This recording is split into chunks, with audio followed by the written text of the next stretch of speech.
Alrighty guys, so last time we left off, we were right at the entrance of doing the very final lab. I also want to go ahead and bring up this website. It's a fantastic website and tool if you want to use it. It's called PoElab.com.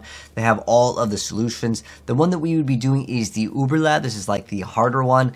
This is the final one, and it does reset daily, so depending on the time that you're watching this video, some of the layouts may be a little bit different. I never use this website because the way I want to go ahead and do it is to show you guys how to actually like just be able to conquer Path of Exile, learn the mechanics versus like learning like the shortcuts. But if you want to use it, feel free to go ahead and do so. Anyways, what we're going to do is put in the little offering to the goddess that we got from doing it on the maps. And we are going to do it. Now, I've already done this on an easier difficulty. And the last one, and I'm like zooming through things, right? But the last one I will really recommend you guys to take slow. Now, I am a much higher level right now. The first time that I completed this, I was a lot lower in terms of levels. Right now, we're level 91. Don't feel like you have to be level 91. Feel free to continue using Ice Shot, or if you like using Tornado Shot like I am using, feel free to use what you want to. It's really not that big of a deal. Although Tornado Shot for bosses in like the far end game, I'd say is a little bit better. But with the Ice Shot, you get a lot more like numbers in terms of the damage without requiring a lot more investment.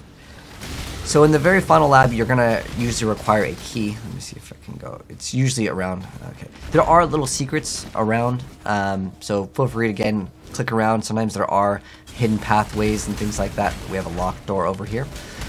So go ahead and try to find out where to go with this.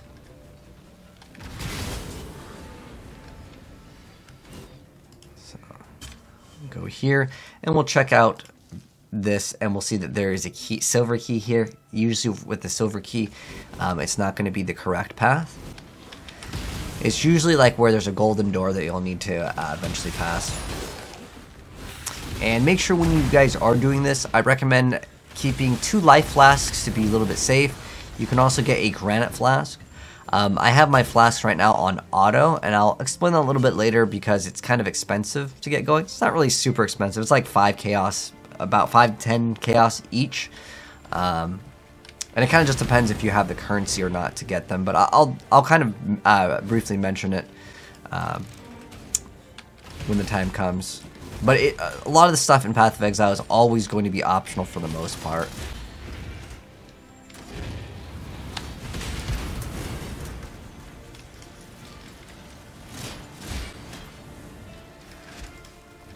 Hit this lever, opens up this door. Getting kind of low. Got some portal scrolls. So our life is getting pretty low. One thing that you can do is take vitality. Oh, and it'll make your life way easier.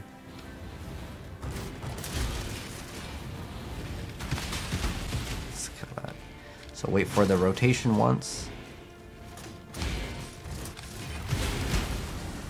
My mana is gone. You can see our HP is getting very low.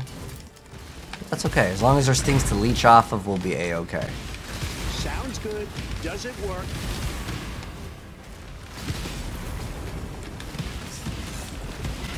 So you can see there's like a little hidden thing right here. There's a switch. And look, we found something. Cool. I like it when you get to find these things. It's always so satisfying. These levers, I usually just hit all of them, and eventually something starts to work. There's another locked door over there. And you can farm this for a form of endgame content, too.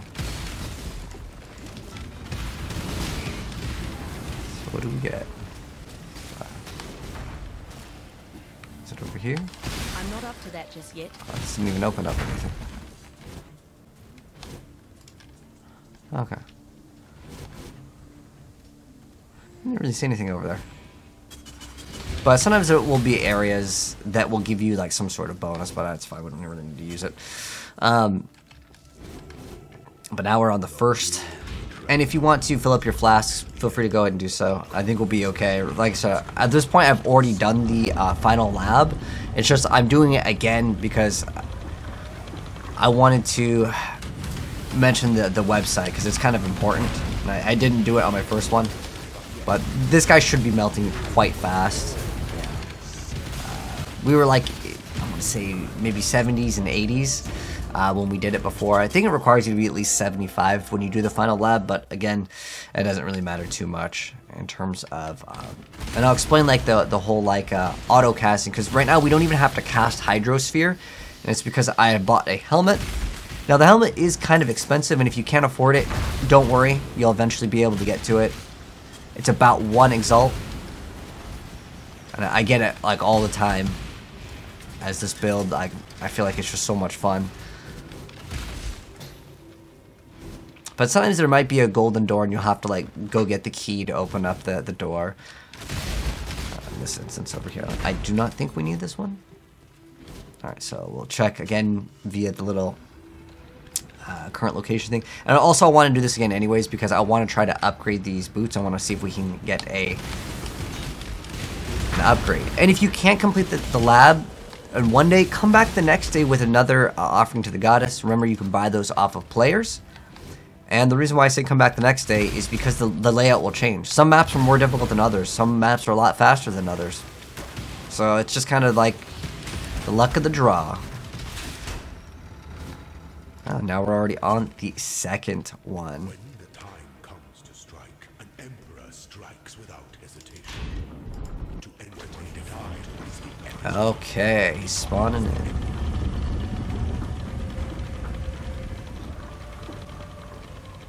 So the final one is a lot more dangerous than all of the other ones, but at this point we've gotten so much damage mitigation that we'll be fine. We'll be able to melt them so fast. We can touch those things as well if you do see them. My mana is gone. So he's dead. He's melting a lot faster, but even before we were getting him down really fast because our gear is getting really, really good. Our damage is just through the roof. And if you're not able to do the same amount of damage, don't worry. Right now I'm level 91. When I first fought him, I was a lot lower level. So it took me maybe instead of, that took, I don't know, 10-15 seconds. Maybe it took 30. Maybe it took like a minute. It's no big deal if your speed is a little bit slower, especially if it's your first time playing. The main goal is you do not die during this. Take it slow. If you want to, you can do the strategy where you have the skeletons, you throw them down at the very beginning. It's a very valid strategy. You gotta go up here.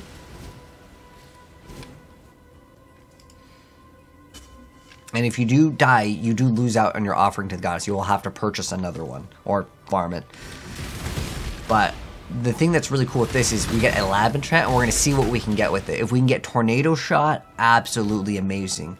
Even if it's something we may not want, I can throw it on this helmet and I can sell my helmet and buy maybe another helmet with the money. It is timed crank. Oh, this one looks kind of rough. Okay, let's just go. Okay. Do I have to hit this one? Okay.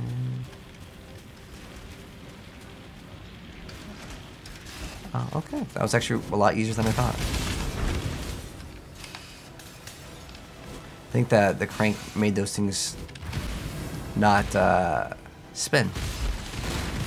Make sure you're shooting enemies. Keep your flash charges up. Oh, there's a spike right on top of that too. Wow. It's a little dangerous. Sometimes it can be visually hard to see because there's just so many things going on. There's like extra enemies. There's little like overlaps of those little like things that pop up. Let's go see where we're at. We are here and we should be moving into the next one. And then the final lab, Aspirant's Trial, will be the next. Perfect. And I know I zoomed through it very fast, but like the first time I did this, I took it so slow. I was so scared. And the reason why is, one, like it is painful to have to reset. I mean, we almost died, you know, from the traps at the very beginning, but it's okay. As long as, again, you don't die, that's all that matters. It doesn't matter if you're at 1 HP and you survive it. And if it's a little bit too hard, come back at a later time. You don't have to do it at level like 75. I like to do it like as early on as possible because getting those extra ascendancy points are quite big. But at this point, like I said, we've already in passive tree eggs, we've already done it. It's just, I wanted to mention the website. I guess I could have thrown that in there, but it's fine. Now we have the sniper's mark, and you guys can see the damage that we're able to output too. Sometimes he'll push you around, move you.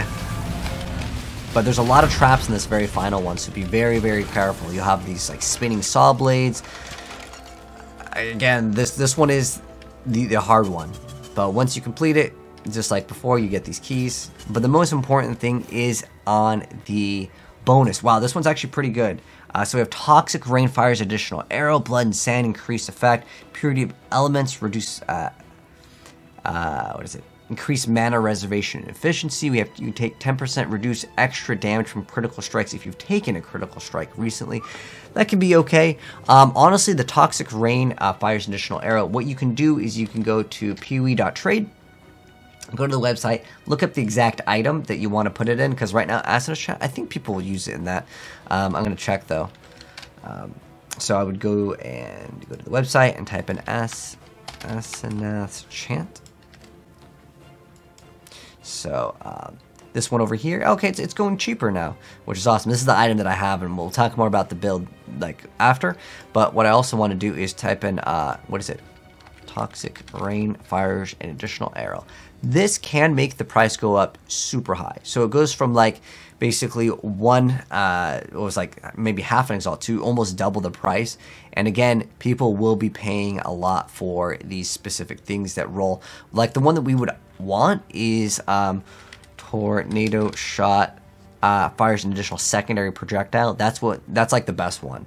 That's 3 exalts right now. Let's go look at Tornado. I mean, honestly, any of these I would totally take.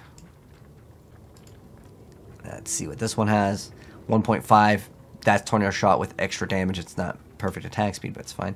And then also there's Tornado Shot critical strike chance. Any one of these variants would have been nice to get, but like we just didn't get it. We also have, if I want to, I mean, like this is basically like a free extra thing for me, so I wouldn't really mind having this where we get to take 10% reduced extra damage from crits if we've taken one. So let's just go ahead and throw that on there. It's not like I'm immune to taking crit damage. And I mean, this one is good, don't get me wrong. It's just that if I had a lot more currency, I would go ahead and sell one and then buy a different one with the Tornado Shot and then try to make some profit. So you can definitely farm these again and again. And some people might want some of these other enchantments, but I'm just going to go ahead and throw that on because it's basically an additional stat for me. And then we would go and make sure we use all of our keys. And then we'd go to the Altar of Ascendancy and you can select whichever one you want. You'll notice that I don't have Mirage Archers. I respec out of it. I'll explain that in a second. But pretty much what I like to get, as long as I have the Asinus Chant, or if I'm willing to cast Sniper's Mark manually, kind of like how I was manually using Hydrosphere before, you can get Focal Point, and it will significantly increase your damage if you're using Tornado Shot. It's great. But if you're enjoying Mirage Archers, hey, do what you want to do. I'm not going to tell you guys how to have fun in the game, but that's the final lab, and now we have it complete. Like I said, I know we were a higher level, but I wanted to go ahead and just bring up that website as it is very, very helpful. Today's is very easy. If you're watching this, like, you know, as soon as I uploaded it, then you're in luck, because today's lab is super easy. And sometimes people will wait for that specific day where, like, wow, that lab was so easy. I did that in, I don't know, if I was like fully speed running it, maybe like 8 minutes right there, and we could just keep on running until we get that Tornado Shot extra bonus damage or whatever I want for the enchant for the helmet. The boots and the helmet ones are actually pretty good. The gloves ones, like, kind of whatever. Like, this is corrupted anyway, so it doesn't really matter. But that is the final lab. Now, let's go ahead and go back and talk more about like what I've done with the build, and you guys can see the skill tree and other things that I have added and changed up to make the build a little bit more efficient here.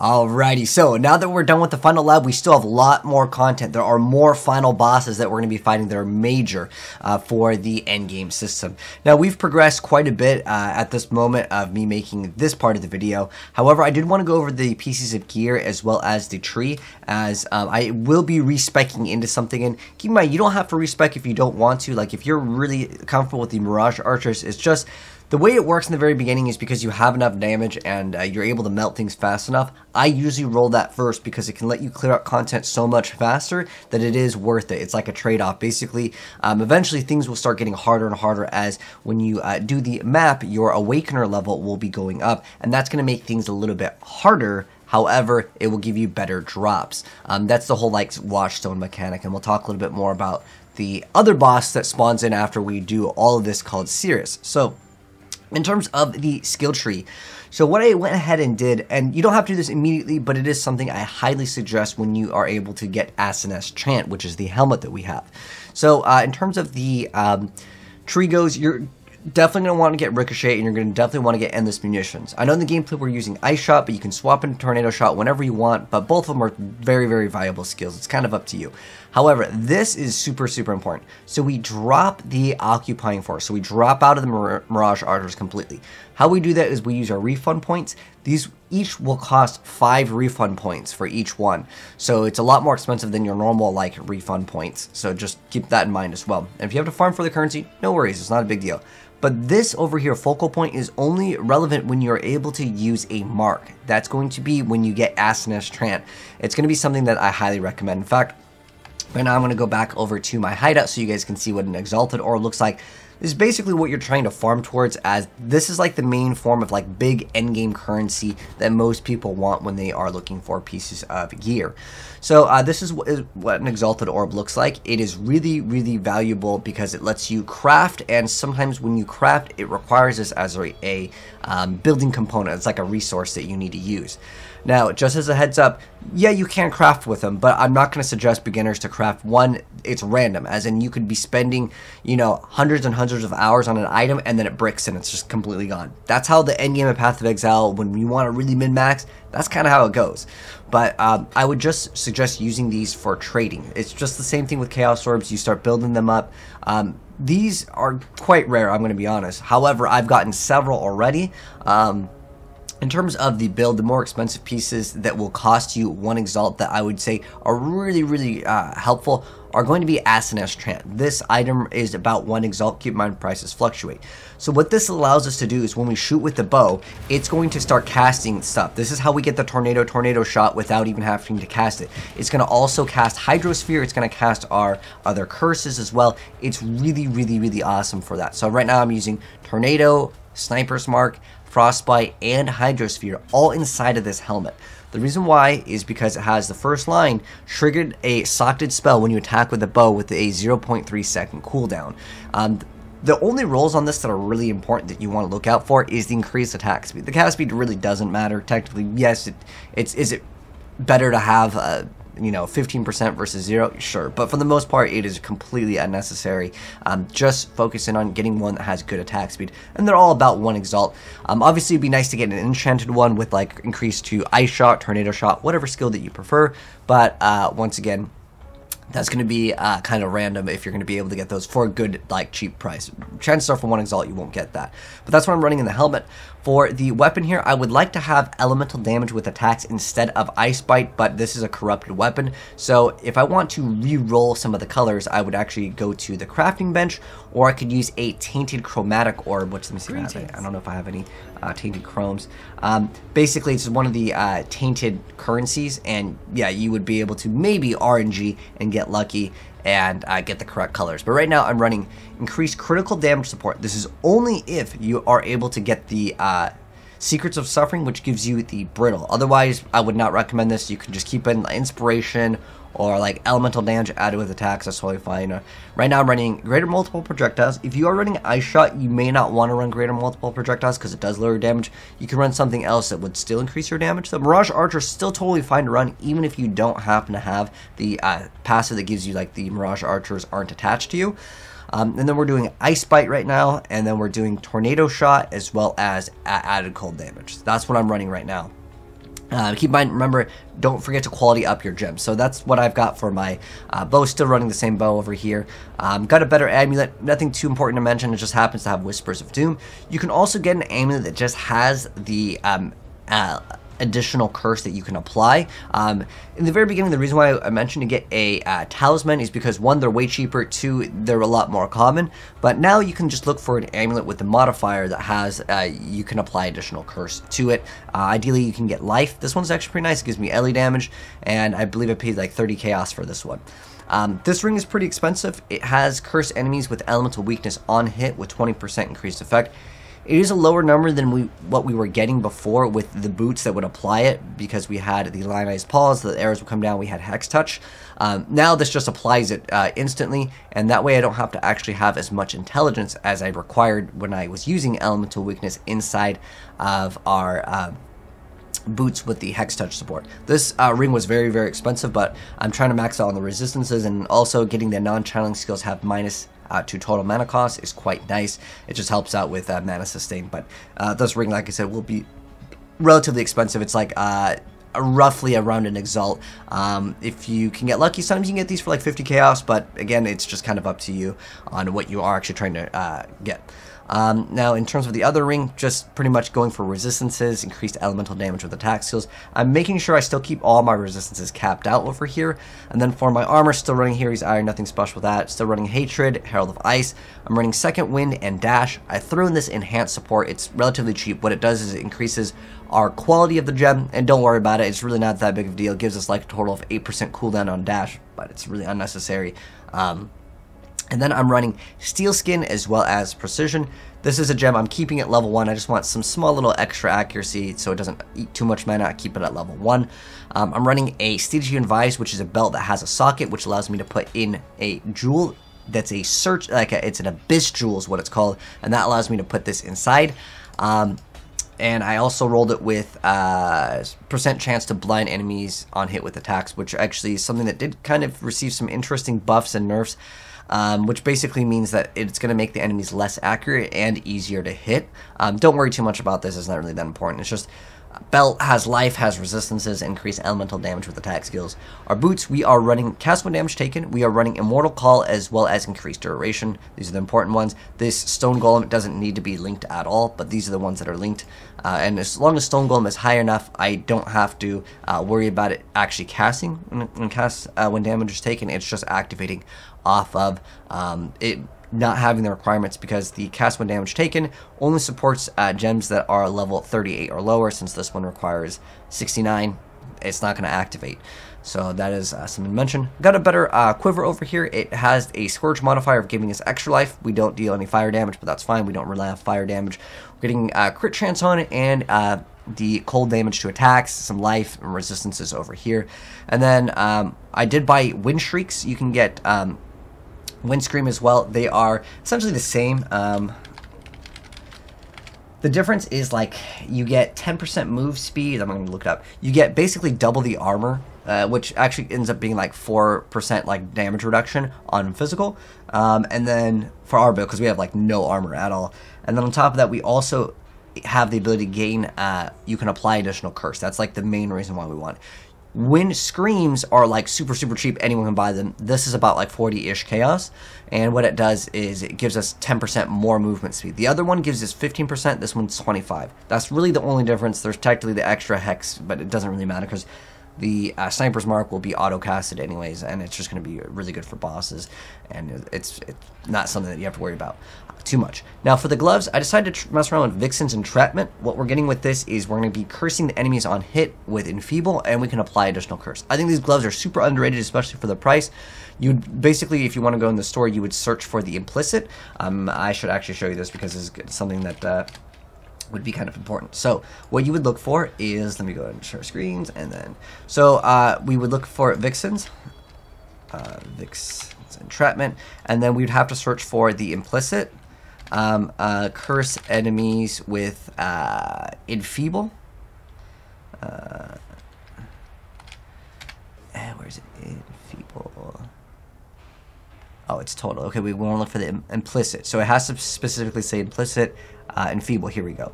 So right now I'm stacking Blind and Enfeeble to make it so it's very difficult for the enemies to hit me. These I've seen, like last night, there was a lot for like 15 chaos. They're not really expensive. Sometimes with some like niche items, you just got to refresh. Keep it on a tab while you're playing the game. Refresh it every 10-15 minutes, and you'll see people that sell these for relatively cheap. This one rolled terribly, though.